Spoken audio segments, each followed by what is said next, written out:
Hey guys, what is up? Bootz here. Today we're going to be talking about Fractals of the Mist. What are they? How you can get into them? And what kind of loot you can get from them. So stay tuned. So back to what I was saying. Could be us. So what are Fractals of the Mists? Fractals of the Mists are end-game dungeon content, specifically catered towards 5 players. They can be done at any time past level 80, even on a fresh level 80 account, but I would advise you to try and get more experience with your class before you do attempt Fractals of the Mists. Fractals of the Mists are then split up into several mini instances. There are 15 in total, with 3 boss instances included in these 15. The difficulty scale for these fractals starts at 1 and goes all the way up to 100. When you finish one of these mini instances, your personal reward level goes up by 1. We'll talk about the personal reward level a little bit later on in the video. Before I answer the question, how do I start getting into fractals, I'm going to first of all answer the question, why are fractals important and why should I do them? The main reason that you should attempt fractals is because fractals is quite a good source of getting ascended items, which are the best items you can get in the game currently. The ascended quality is coloured pink, as you can see here.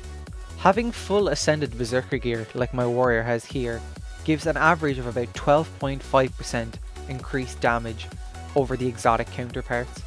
Because of this, it is highly recommended to have ascended items before you start to attempt raids, even if you just have ascended trinkets like you can see here. Ascended items will usually drop in the form of chests from fractals. We can see here that I have a multitude of chests that I've accumulated from doing my fractals. The first 6 chests are chests that can be dropped in Fractals of the Mist, while the further 2 are chests that can be dropped from raids, which also drop ascended items. Another reason people do Fractals of the Mist is because of fractal dailies. With the overhaul of the new fractal dailies recently introduced, you can earn up to 10 to 15 gold per hour, quite simply by just doing your dailies. Now that we've cleared up why you should start doing Fractals of the Mist, let's get on to the final question of how do I start doing them? To begin your fractal journey, you want to head over to Lion's Arch, and you want to head to the waypoint Fort Marina Waypoint. Once you're finished loading, you want to head over to the large purple Azura gate in the middle.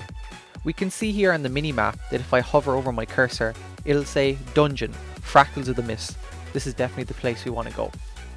Upon stepping through the Azura portal, this box will appear with many different options to choose from.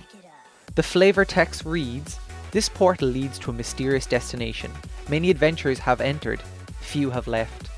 It is then said that the recommended players is 5, and if you click the Find More Party Members option, you are automatically brought into the LFG, which you can also access by pressing the default Y key on your keyboard. Because my personal fractal level is over 75, I am automatically entered into the master scales of 76 to 100. While starting out, you're going to be starting off in the initiate scale of 1 to 25. We can already see that it's quite busy at the moment. So before we even start looking for a group, I want to bring you through the process of entering the portal and what you're going to see once you enter. The next thing you're going to see in this little box is going to be your personal fractal level. And then there's going to be a drop down menu. Now for you, I don't think there's going to be a drop down menu, or if there is, there's only going to be one option, the level 1 Urban Battleground Fractal. When you start getting into higher personal fractal levels, a lot of different fractals were going to be open. But since there's only 15 in total, some of them are going to be repeating throughout the 1 to 100 grind that you're going to have to do. The last thing we're going to take note of now in our little box is going to be the suggested Agony Resistance down the bottom. Since you're level 1, the Agony Resistance is going to be 0. We're going to be talking about this mechanic a little bit later on in the video. So that's it, we're all ready to step through the portal. Let's have a look. So here we are, inside what's known as the hub of the fractals. This is called the Locke Observatory, and this is going to be where we're going to start finding our group, buying our items, and getting ready to go on our adventures throughout the Fractals of the Mists. So the first thing I want to note is up the very top right hand corner, we can see the fractal difficulty scale as well as your personal fractal level. Also, it'll tell you what island or instance is going to come up, as each level has a designated mini instance or fractal. I'll leave a link in the description below if anyone has any interest in seeing what the 1 to 100 fractals look like laid out in their mini instance form. Next we're going to have a look at over here, which is going to be our scale setting sequencer. So if we go into it, we actually can choose what fractal scale we want to start at. Because we're level 1, we're going to keep at level 1, but this is exactly like the setting that you see on the outside of the door before coming in. Just a quick thing to note is that everybody can choose a scale, but only up to your personal fractal level. So if you were grouping with me, I would be able to choose a level 84 fractal, and you can go on it even though you're only level 1. Next we're going to have a look at the various merchants around the place and what they sell. If we go to MRC 6478, he is just a basic merchant. He sells all the salvage kits as well as the basic logging and mining and harvesting picks. Moving on to Buy 4373. This guy is a little bit more special as you spend a lot of time here. The reason being is that first of all he sells the Ascended Salvage tool, which is the only tool in the game to be able to salvage Ascended items. Furthermore, if you go down to the second tab of this merchant, he sells Fractal Encryption keys. Now these keys can be bought with two separate currencies. The first are stabilizing matrices, which are actually tradable. So if we go onto the trading post real quick, we can actually see that the current price of them is 19 silver and 50 copper. The other option is also to be able to buy it with 1 fractal relic as well as 20 silver, but these are deeply discounted fractal encryption keys and they're limited to 30 per day. Once you have used up the 30 keys, the price is then increased to 25 silver. And why do we even need to care about these keys? What are they used for? Well, these keys are used to open fractal encryption boxes, which drop a multitude of items. Some of these items include ascended recipes that would otherwise be bought for 5 laurels as well as 5 gold, which are really handy if you're just starting off and want to craft a few pieces of armor or even an ascended weapon. Besides this, fractal encryptions are a really good way to earn a bit of money while doing fractals, as they drop a lot of junk loot that sells for a lot to the vendor. Finally, the last merchant is Buy 2046. This guy sells a multitude of ascended rings that are purchased for 10 pristine fractal relics. Pristine fractal relics are time-gated fractal currency. You can earn up to a maximum of 14 per day by doing all 14 of the dailies. This is a really nice addition to the fractal dailies, as when I was doing my fractal grind, you could only get a maximum of 4 or even 5 per day while doing your dailies. In addition to selling fractal rings, Buy 2046 also sells a bag of fractal relics where 1 pristine fractal relic can be converted into 15 normal relics. The last thing Buy 2046 sells is this fractal weapon crate that will only be unlocked in the vendor if you completed the level 50 Mytrin boss mini instance. These fractal weapon chests contain a skin of your choice with a fractal weapon skin on them. These skins are unique to Fractal of the Mists and cannot be found anywhere else in the game. In addition to this, you may also upgrade your fractal weapons to golden fractal weapons. To do this, you need to go to the Mystic Forge in Lion's Arch, and along with your fractal weapon skin, you need to put in 50 stabilizing matrices that we were talking about earlier, 100 globs of ectoplasm, as well as 10 golden fractal relics. These golden relics can either be obtained from chests relating to the Fractals of the Mists daily achievements, or else through salvaging golden fractal weapons as well. 10 golden fractal relics can be quite difficult to get, so ArenaNet also implemented a random gold fractal weapon in the Mystic Forge. You put in 5 orichalcum ingots, 3 stabilizing matrices, 10 piles of crystalline dust, as well as only 4 golden fractal relics, and you get a random golden weapon from the Mystic Forge. The last merchant inside in the hub is called Dese's Alchemist. Upon interacting with him, he sells a variety of potions. These can be used to boost your stats momentarily when fighting enemies inside the Fractals of the Mists. The next thing I want to talk about is Agony Resistance and how it's used as a mechanic within the Fractals of the Mists. Agony is an effect unique to Fractals of the Mists.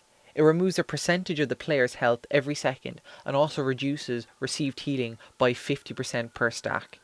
Players start encountering Agony beginning at difficulty scale 20 and it'll go all the way up to scale 100. To counteract this DOT or damage over time effect with Agony, you have to have what's known as Agony Resistance, which removes this Agony damage. Agony Resistance starts off at level 0 and can go all the way up to 150 or even higher, but only 150 is needed for the maximum fractal scale of level 100. If you go into your character overview, in the bottom here we can see Agony Resistance, and currently mine is 148. This is how you know how much Agony Resistance is currently on your character. So this is where things are going to get a slightly bit more complicated. So first of all, you have two different types of Agony Resist. You have a versatile Infusion, and you also have an Agony Infusion. The Agony Infusion is tradable, while the versatile Infusion is not. Agony Infusion can be bought on the trading post. Currently there's plus 16 and plus 15 Agony Infusions on the trading post, but as we can see here, they're absolutely ridiculous in price, and they're not really used in general Fractals of the Mist dungeoneering. So that brings us to the easiest way to get Agony Resist, and that is through the vendor Buy4373. He sells a versatile simple infusion plus 5 Agony Resistance for only 75 relics and 64 copper. These 75 relics should not be really difficult to get, because as we were talking a little bit earlier on, if you finish any of your dailies, you get 1 pristine fractal relic, which transfers into 15 normal fractal relics. Also, if you finish a Fractals of the Mist instance, the end boss chest at the end will also drop these fractal relics. All you have to do then is pop them on your ascended item and you're good to go. There are also two ways you can upgrade your ascended items even further to allow more Agony Resistance to be placed on one item. The two methods are called attuning an item or else infusing an item, as we can see here on this ring. It is called the attuned Ring of Red Death infused, as opposed to just a normal Ring of Red Death.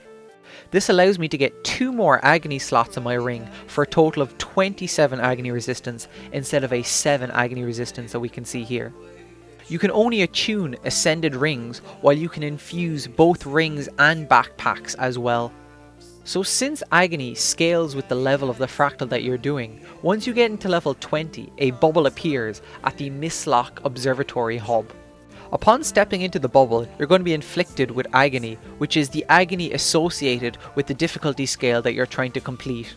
Here in the top right hand corner, the suggested Agony Resistance is 122, but as we can see by my character overview here, my Agony Resistance currently is 148. Because of that, I take the minimum amount of damage possible, which is 1% of my health per second. There is no such thing as 0% of agony per second, even if you have 150 Agony Resist. This bubble is very handy to check if anybody in your party is below the minimum requirement, as once you start playing, it is very obvious if somebody does not have the recommended Agony Resistance, as he or she will start downing very quickly and will begin to lose a lot of health. The next thing I want to talk about is the Masteries that were implemented with the Heart of Thorns update last year. The current maximum mastery level possible is 166 that you can see here down the bottom left, and upon clicking on it we can see all the different masteries that one can have. The masteries that we're going to be focusing on are in the central Tyria drop down menu in Fractal Attunement. Here we can see that there are 4 different masteries that we can acquire. The first mastery that we see here is Follows Advice. This unlocks an additional daily in your Fractal dailies, so instead of 13, you'll now have 14 dailies to complete. Additionally, if you come over to this golem here, Master 604, and talk with him, you'll actually be ported to a different part of the Locke hub. Here, you can talk to a merchant called Dese's Crew. This merchant sells the Agonized Essence, which is needed to attune an ascended ring. He also sells an upgraded versatile simple infusion of a plus 7 instead of a plus 5 for an additional 75 fractal relics, as well as your plus 5 simple infusion that you bought down below.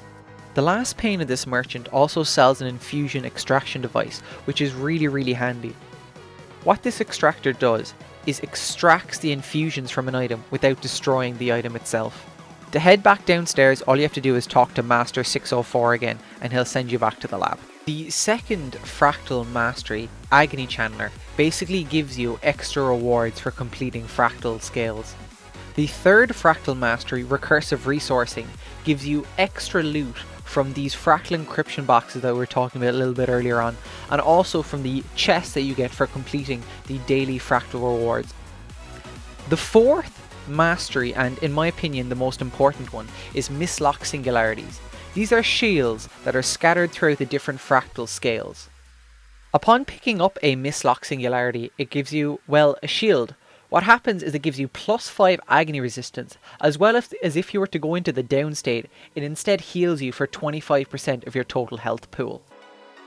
That's almost everything I can think about at the moment as what to do with fractals. All you have to do now is jump through the middle here and start going on your fractal journey.